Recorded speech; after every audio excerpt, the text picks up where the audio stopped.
Hi viewers, வாங்க இன்றைக்கி சூப்பரான உருளைக்கிழங்கு போண்டா நான் எப்படி செஞ்சேன்னு பார்க்கலாம். கொஞ்சமாக ஆயில் விட்டுருக்கேன்.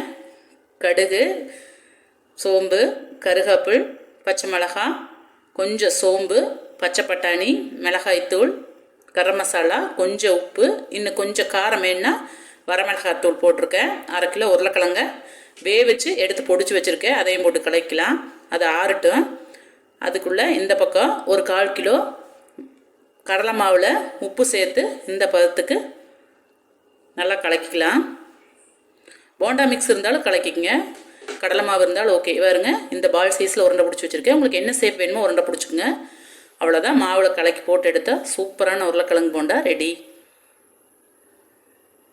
அவ்வளோதான். இது கூட பச்சை பட்டாணி சேர்த்ததுனால போண்டா சூப்பராக இருக்கும். அவ்வளோதான். இந்த சேனல் பிடிச்சிருந்தா லைக் பண்ணுங்கள், ஷேர்